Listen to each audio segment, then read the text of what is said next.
I'm Howard Coombs, the Director of the Center for International Defense Policy, and on behalf of the Center, I would like to welcome you to our final International Defense Policy presentation for this academic year. We are going to take questions at the end of the presentation, and for those in our online audience, we are using mics so that you can hear the questions. If your questions will be curated by Brian Hellman, and we will ask your questions as part of the question and answer process we'll have at the end. But first, I would like to introduce you to our speakers. Dr. Federica Caso is a 2019 graduate of the University of Queensland. She studies the relationship between defense and settler colonization, in which she gathers under the concept of settler military politics. She has recently concluded a project that maps the history and politics of Australia's war commemoration, along with the development of the settler state. This research is collected in the forthcoming book, Settler Military Politics, Militarization and the Aesthetics of War Commemoration. She is now focusing on Indigenous military service in the present, including Indigenous participation in the Australian Regional Surveillance Units, defense Indigenous procurement, and the contribution of Indigenous women in defense to gender equality and reconciliation. She is working to establish a network of scholars interested in settler military politics across Australia, Canada, and New Zealand. We also have Dr. Grace Scoppio. She is currently a professor in the Department of Defence Studies at the Royal Military College of Canada and is cross-appointed to the Queen's University Department of Political Studies. Since starting over 2 decades ago with the Department of Defence, the Royal Military College, she has held various senior appointments in the Canadian Defence Academy, Canadian Forces Leadership Institute, and the Royal Military College of Canada, including Dean of Continuing Studies from 2017 to 2020. She has a prodigious academic output and has authored or co-authored numerous publications, including books, technical and scientific reports, articles, and chapters. One of Dr. Scoppio's most recent publications is a co-edited book entitled The Power of Diversity in Armed Forces, International Perspectives on Immigrant Participation in the Military. Her interdisciplinary research areas are wide-ranging and include diversity and gender in military organizations, Indigenous people and the military organization culture, migration, military education, distance learning, comparative and international education, whole of government and comprehensive approach, lessons learned, and organizational learning. Drs. Caso and Scoppio today will introduce the initial steps of a pilot project titled Indigenous Leadership in the Canadian Armed Forces. The project aims to examine the formal and informal leadership opportunities that the Canadian Armed Forces generates for Indigenous servicemen and women, and how these opportunities can advance national reconciliation. Please join me in welcoming Drs. Caso and Scoppio.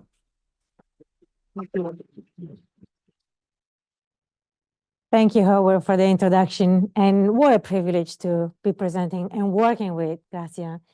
Thank you all for coming today. I really appreciate your time at this time of the year. So today we'll be talking about an initial project. Sorry, it's a pilot project that it's part of a larger study. So what we're going to do today is to talk about both the larger study so that you have some context, and then give you a bit of a sense of what we're doing with the pilot.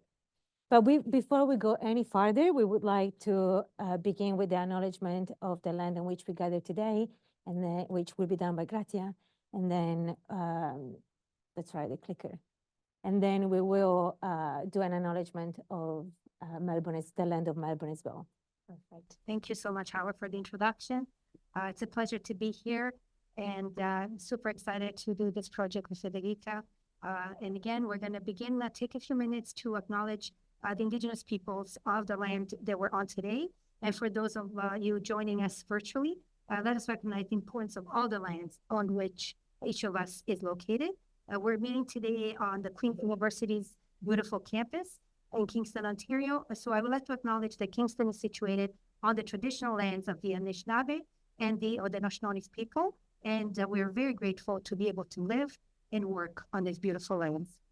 Amazing. I also want to extend my acknowledgement of the Haudenosaunee and Anishinaabe people, thank them for their custodianship of the land and the contribution to culture and society.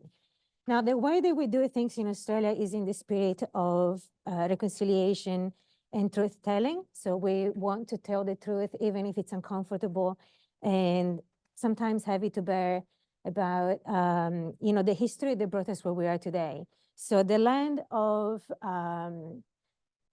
so La Trobe University is situated on the land of the Wurundjeri people. The Wurundjeri were Wurrung people who are part of a confederation of nations, 5 nations, and they've been living on the catchment of the Yarra River for many, many years. And they came into contact with the colonizers at the beginning of the 19th century.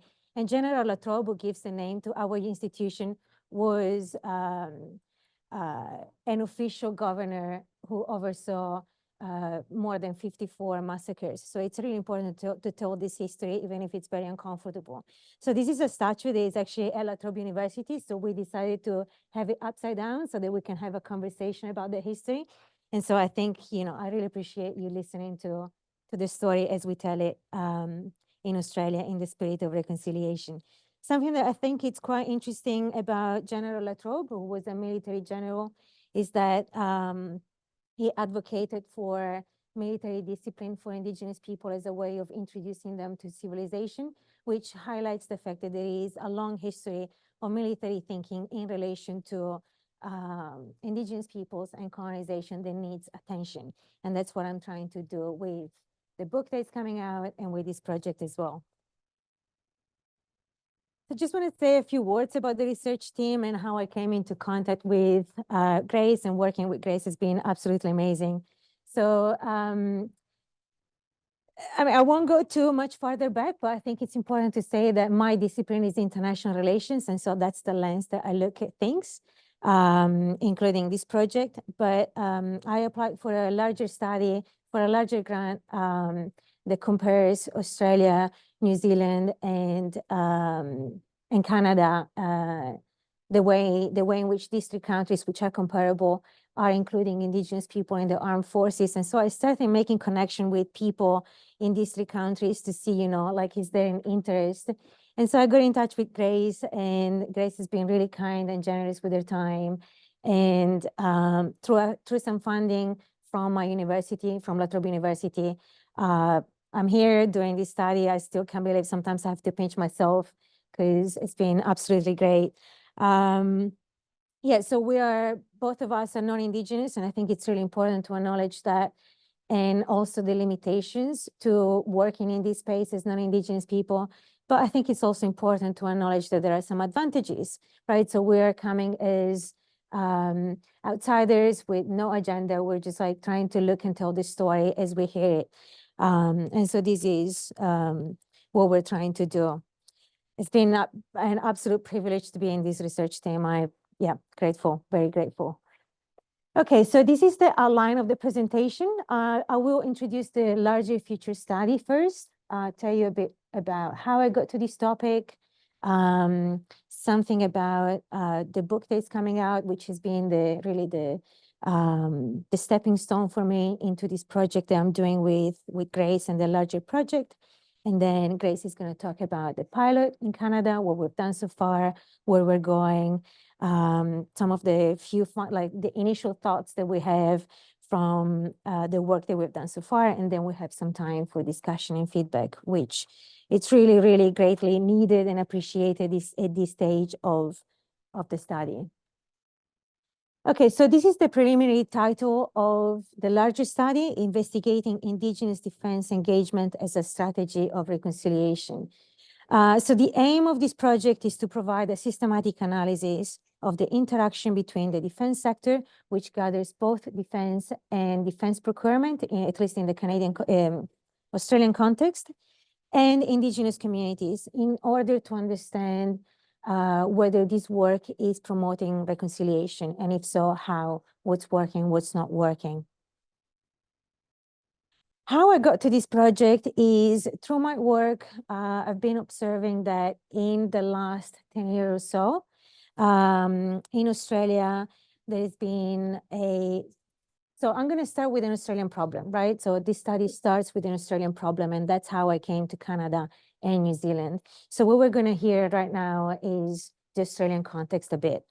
So the way that I came to this study is through an observation that in the last 10 years, there has been a growing effort from the Australian government to include Indigenous people in various institutions, and defense is one of these institutions.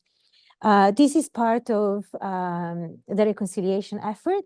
And since 2016, Australia has adopted this strategy of reconciliation whereby every institution has to have a reconciliation action plan, which basically details how the organization is including Indigenous people and culture. Defense launched its first reconciliation action plan in 2007. And as part of these, various, including various programs and directorates have been established, including the Directorate for Indigenous Affairs in 2008, and then various programs for the inclusion of Indigenous people in defense ever since. So another, like the efforts have been quite successful as the numbers show, like since 2014, we've seen a surge in the numbers. The number is 137% increase, with the aim of doubling this number by 2025. The numbers are still fairly low. We're talking about just less than 4,000 people identify as Indigenous in the Australian context, which is 3.7%, which is slightly higher than Canada. But still, this is considered to be a success. And another point of success is defense Indigenous procurement, which is facilitated through a policy. And so as a result of this policy, a number of funds have been going through defense procurement businesses that are led by Indigenous people. So these numbers are often included in reports for reconciliation in Australia, including the report that we call Closing the Gap, which is basically a yearly report that outlines basically the progress that the country has made towards reconciliation. This is so great, but in 2022, a study came out that shows some of the limitations of these. And I find quite striking the fact that these limitations tend to not be included in reports about reconciliation. So the major problem is that, we see a lot of people, put numbers in context, a lot of people going through, but not many people stay. So it's almost like a revolving door. And some of the reasons that have been found to be causing this problem include lack of meaningful programs for the benefit Indigenous communities. This is not to say that these programs are not benefiting communities, but perhaps, the expectation is not matching the reality. Secondly, we have disappointment with leadership. That's why this study in Canada is focusing on leadership specifically. And then thirdly, racism. So these are a few of the reasons. Of course, there are other reasons, but I think that, as I said, I'm a political scientist. I put my politics lenses on, and I think that these are quite interesting to note in this context. So the first aim that this study is the first aim of the larger study is to understand, military participation, Indigenous participation in the present, right? It's hard to start to speak about reconciliation if we don't have a sense of what is going on with the programs in defense. So that's what I'm trying to do as a first point, as a first aim, right? I want to ask questions, including, why the Indigenous people want to participate in defense? Why are they leaving? What are the programs that they encounter when they enter? Questions of this sort. The second rationale that is driving this study for me is that in Australia, we've seen that since the Defence Reconciliation Action Plan, there has been an increase of the presence of defense in communities, but we don't know much about the impact that this is having on communities. So this is the picture that I've taken from the Army Community Assistance Program, which is a long-standing program that basically whereby the Australian Army delivers development programs in communities. So we often see images like this where Indigenous people are performing the rituals with military personnel in the background, but there is not much communication about these programs to the public. So, you know, this can just be a photo op as far as I know. So we need to have a deeper understanding of what this image is actually, what's behind this image. So the second aim of the study is to understand the impact of defense on communities, right? So if we need to understand, if we want to understand the relationship of defense and Indigenous people for reconciliation, we need to also understand what Indigenous people think about defense, how the impact of defense is changing communities. What are Indigenous people that leave defense and go back to community, bring back to communities, right? So these questions animate my larger research study. Here, I just put the research questions, but I won't stop too long here. This is basically the research questions that and research objectives that I have in the larger study. What I think is interesting is that one of the questions that I'm asking is, who is reconciliation and who benefits from reconciliation? Which I think leads me directly into the theoretical framework that I'm using for the study. So reconciliation is not a it's a contested term, right? So it's not a straightforward term. And as I mentioned at the beginning, I work on settler colonialism, so I'm sure that settler colonialism needs no introduction in the Canadian context, but I just want to make sure that everybody's on the same page. So the way that we define it is the ongoing practice of dispossession of Indigenous people from their land to build a settler society where Indigenous people are a disempowered minority. This is the definition of settler colonialism. So I draw a lot from settler colonial studies, which is a subfield. I mean, it's actually an interdisciplinary field, but I draw mostly from the political literature, which tends to critique reconciliation for being a concept that emerged within settler colonial relations, right? So the people at the table don't have equal power. So there is an imbalance of power, and this is something that settler colonial studies tend to bring to the fore and to our attention. So I'm quite mindful of that critique, and particularly to the fact that for some scholars and activists and people, reconciliation is seen as a continuation of the assimilation policies, right? So it is something that we need to be mindful of when we look at reconciliation. And that's what I'm trying to do in my project as well, right? So it's great that we have reconciliation. We should not do it without, but also we need to constantly keep a critical eye on the process and the practice. So something else that I'm trying to do with this study is to advance the theoretical framework that I've introduced in my first book that's coming out next month, which is that of settler military politics. So in the book, I look at the waves of inclusion and exclusion in the military in Australia to understand basically how the military has influenced the development of Australian society. So I look at various, from the very beginning of colonization, which in Australia started a bit later than Canada. And so when the British came to Australia, they did so with heavy military contingents. And just like Charles Latrobe that I mentioned at the beginning, they took on administrative positions. And so the military really oversaw the early settlement of Australia. In Australia, there was no declaration of war, despite the fact that there was a war, and the military was involved in this early conflict that still remains unacknowledged in the context of Australia. Soon, like in the 1830s, we've seen the development of the native police, which is, I think it's something that it's akin to the mounted police here in Canada.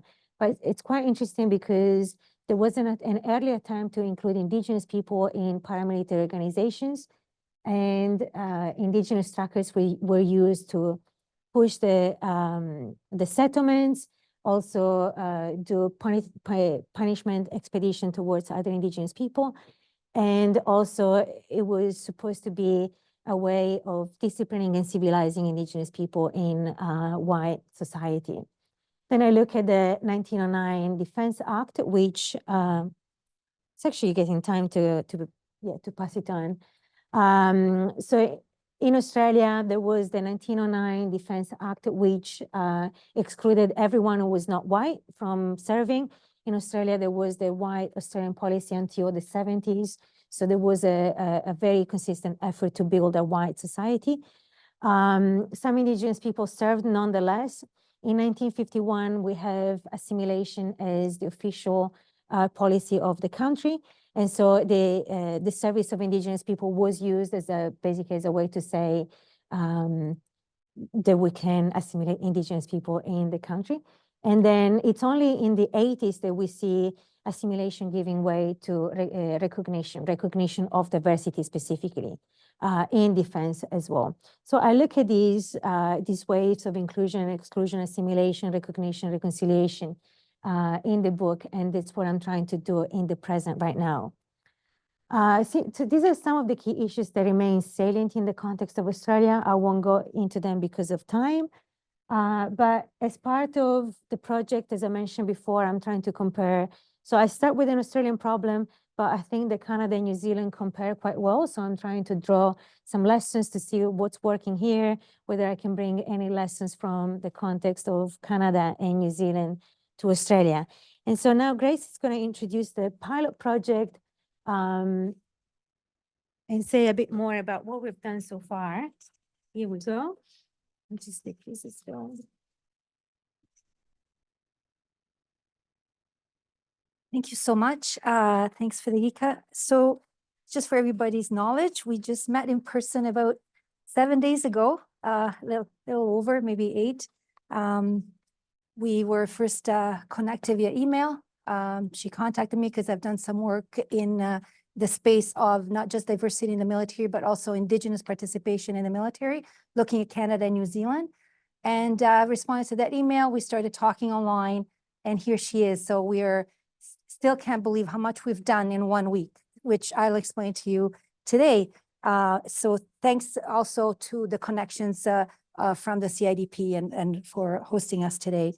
So although, as Federica pointed out, there are similar stories of colonization in Canada, Australia, and New Zealand, and we could argue as well in the United States, we are, there's also some differences. So for example, the Indigenous people of Canada are it's a little bit different than Australia or New Zealand. So we have 3 groups in Canada: First Nations, Inuit, and Métis, and each group has very unique characteristics, languages, cultural practices, and beliefs.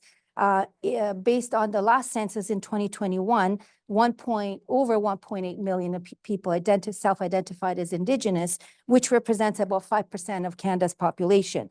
But that said, the next census might show different numbers because they're the fastest growing population in Canada and also the youngest.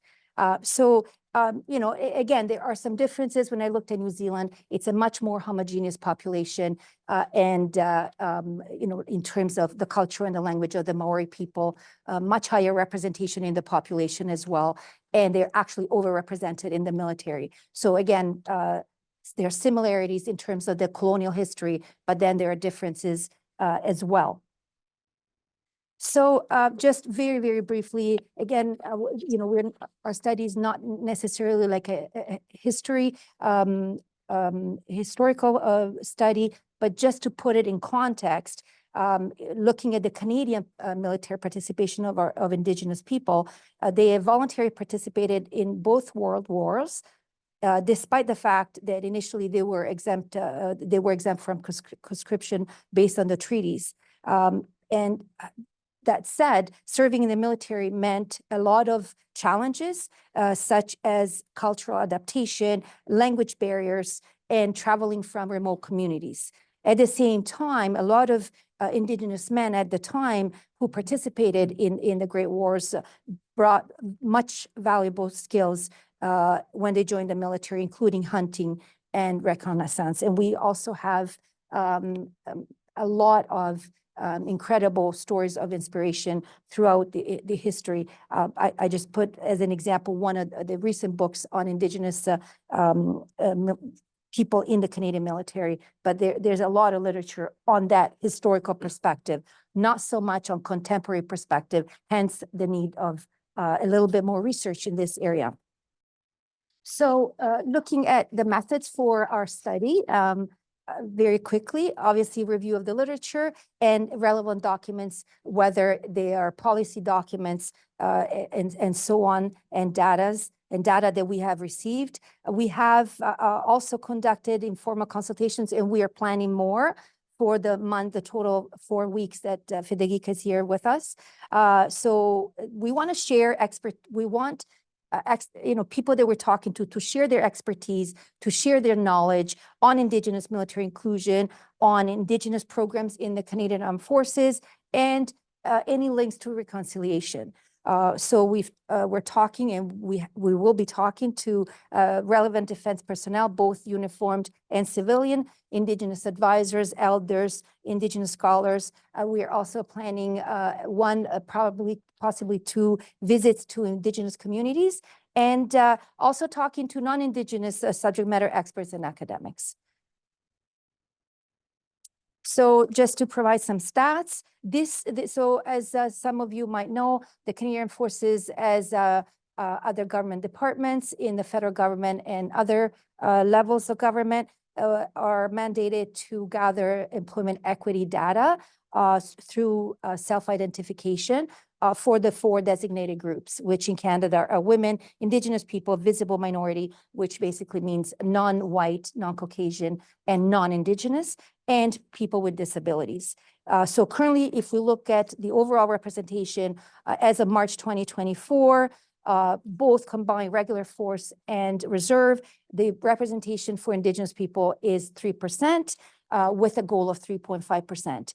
I would say that is probably of the 4 groups, one that is making the most progress as compared, for example, to women. We're not even reaching 17%, and we have a goal of 25.1%.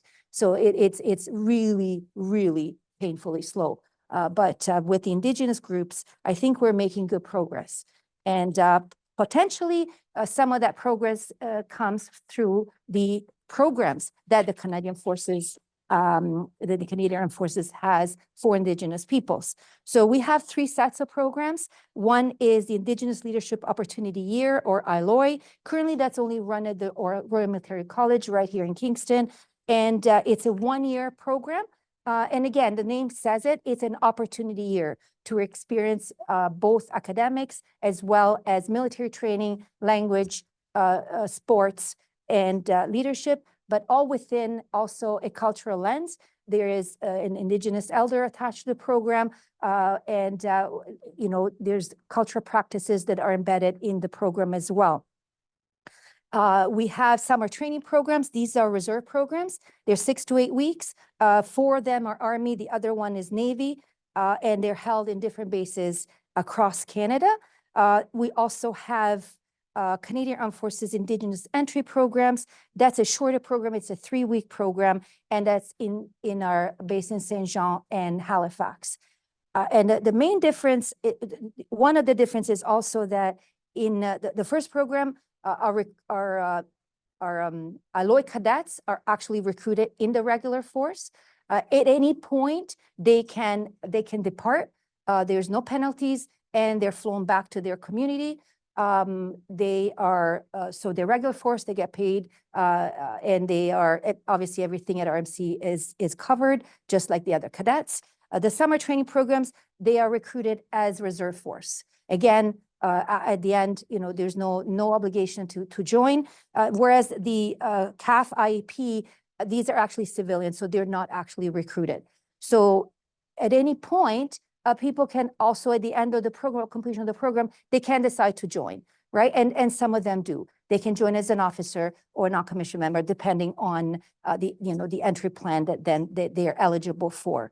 So again, we have some success in attracting and our Indigenous youth. And, again, there's a big cultural component in all these programs. With Indigenous elders delivering it. Research in progress. But I think we've accomplished so much in this 1 week that I still can't believe it. So we've completed 8 meetings with a total of 10 people, mostly in person, but also a couple virtual. I think since COVID, people are so much more comfortable. Oh yeah, you don't live in Kingston, perfect. We'll have a virtual meeting, and it just that was one positive side of COVID, I guess. Further meetings are planned in the Kingston area, mostly again in person, but also some virtual, and visits to 1 and possibly 2 Indigenous communities. So we're super excited about that. We are also hoping to go to Ottawa National Defence Headquarters. This is still in progress. We would love to have more contacts for Ottawa. We'll end Federica's visit in Toronto, where we have a couple of connections, and then she will depart and fly down under. Her time here is very precious and very intense. So we'll probably do this together here. This is our last slide in terms of second last slide, what we learned so far. Again, just some initial thoughts. The programs are intended to both do advanced service to Canada and efforts to reconciliation. They are successful in attracting Indigenous youth, as well as, however, there are some challenges. We also found that there are some limitations in terms of the relationship overall between the defense establishment, if you will, the military, and Indigenous communities. Some of these have historical roots and colonial, as far as the colonialism, and more recently, protest and so on. Different worldviews, right? So different view of the land, for example. And again, there are some Indigenous people that are in closer communities, more urbanized, but a lot of them are in remote communities. So very different perspectives, different cultural perspectives.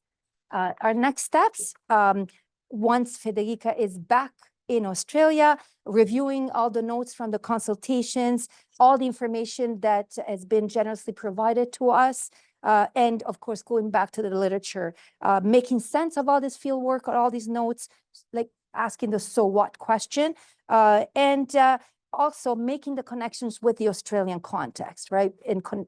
For the future larger study, which we hope to inform and shape through this smaller pilot, and hoping in some knowledge sharing activities. We actually talked to Howard Coombs a little bit about that. So we are really looking for your feedback. We're looking for a rich discussion. So thank you very much. So I just want to say, as the moderator, that I found the whole discussion fascinating. And I really look forward to seeing the results of this research, because I can see how it will encourage militaries to be more reflective of the societies for which they spring in, perhaps allow for things like a greater degree of reconciliation.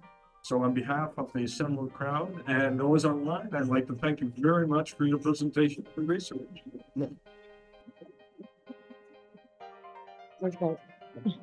And for those of you that wish to stay and talk, please, I encourage you to still vote. Have seconds.